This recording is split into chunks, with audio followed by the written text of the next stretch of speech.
In the last age of the dinosaurs, when giants ruled land and sea, the skies belonged to one creature, Quetzalcoatlus. Taller than a giraffe, with wings as wide as a small plane, it was the greatest flyer Earth has ever seen. Quetzalcoatlus lived roughly 70 to 66 million years ago, at the very end of the Cretaceous period, a time when the world was thriving with diversity, but teetering unknowingly on the edge of disaster. Dinosaurs such as Triceratops and Tyrannosaurus rex dominated the land, while massive marine reptiles patrolled the seas. Yet above them, ruling a different kingdom, flew Quetzalcoatlus. Unlike dinosaurs, it was part of the Pterosaur lineage, a group that had already been in the skies for over 150 million years. But Quetzalcoatlus was special. It represented the ultimate extreme of pterosaur evolution, a creature that seemed to defy the very concept of flight by its sheer size. The discovery of Quetzalcoatlus is a story of scientific astonishment. In 1971, a young graduate student named Douglas Lawson was exploring Big Bend National Park in Texas when he uncovered fragments of bones unlike anything he had ever seen. They were enormous, hollow, and incredibly lightweight, characteristics of a flying creature. Over the following years, paleontologists pieced together the remains and realized this was no ordinary pterosaur. It was a species so immense that its wingspan stretched up to 12 meters, nearly 40 feet. For perspective, that is the size of a small Cessna aircraft, a staggering comparison that cemented Quetzalcoatlus as the largest known flyer in Earth's history. Its name, Quetzalcoatlus northropi, was chosen to honor the Aztec god Quetzalcoatl, the feathered serpent, and also a nod to aviation pioneer Jack Northrop, who designed aircraft with wingspans rivaling this prehistoric beast. The size of Quetzalcoatlus is truly difficult to imagine. When standing on the ground, it could reach the height of a giraffe, around 5 to 6 meters tall.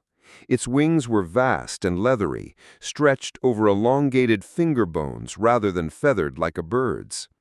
Despite its size, its weight was only about 200 to 250 kilograms, a result of its hollow, paper-thin bones and an incredibly efficient skeletal structure.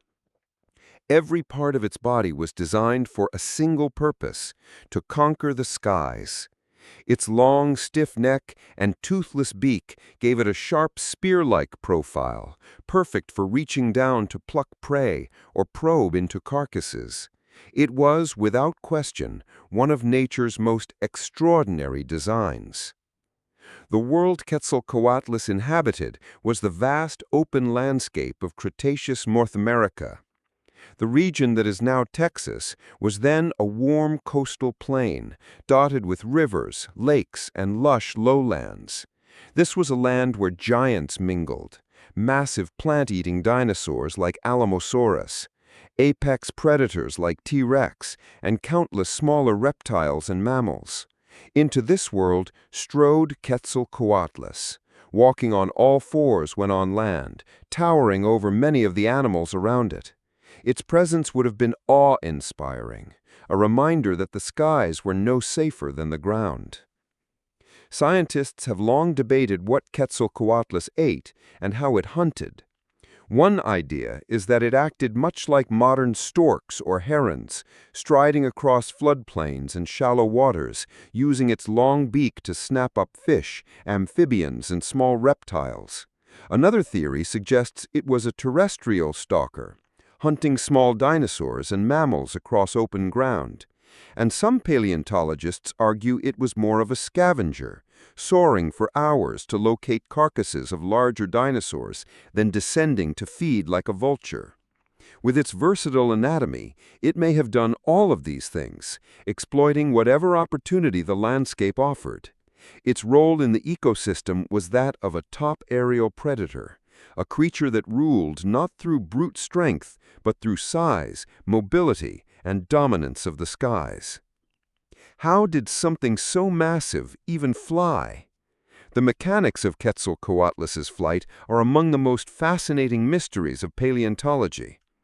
Unlike birds, which use their hind legs for takeoff, pterosaurs like Quetzalcoatlus are believed to have launched themselves into the air using all four limbs. This vault launch technique allowed it to spring powerfully from the ground, its strong arms propelling it skyward in a single explosive movement. Once in the air, it became a glider of unparalleled skill, catching warm thermal updrafts and riding them for hours without flapping. Its enormous wings made it possible to cover vast distances with minimal effort. It may have traveled hundreds of kilometers in a single flight, perhaps migrating seasonally or patrolling large territories. In the skies of the late Cretaceous, few things could match the endurance of Quetzalcoatlus. On the ground, Quetzalcoatlus was no less impressive. Fossil evidence suggests it walked on all fours, with its wings folded and acting like front limbs. This made it look strange by modern standards, part bird, part bat, and part giraffe.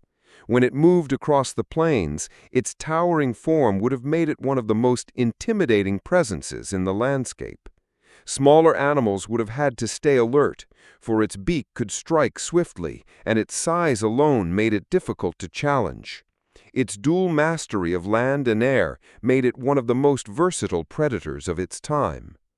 Yet, like all giants, Quetzalcoatlus's reign was destined to end. About 66 million years ago, a catastrophic asteroid impact struck the Yucatan Peninsula, unleashing devastation on a global scale.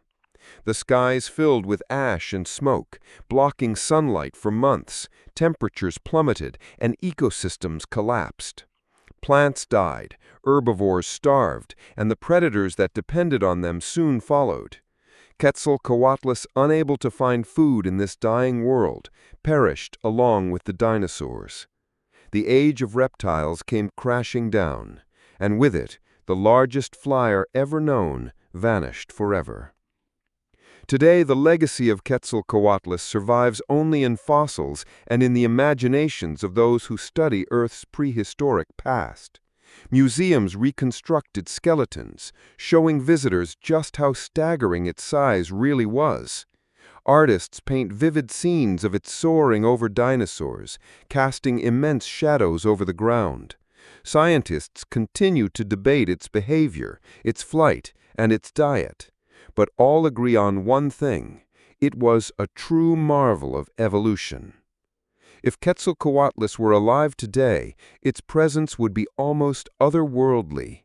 Imagine looking up to see a creature larger than any bird, its vast wings slicing through the sky, its shadow sweeping across fields and forests.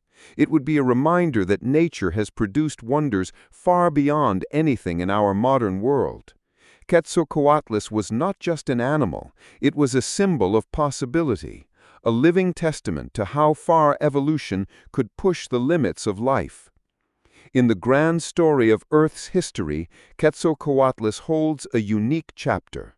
It was the last and greatest of the Sky Lords, a giant that soared in the final days before the end of an age.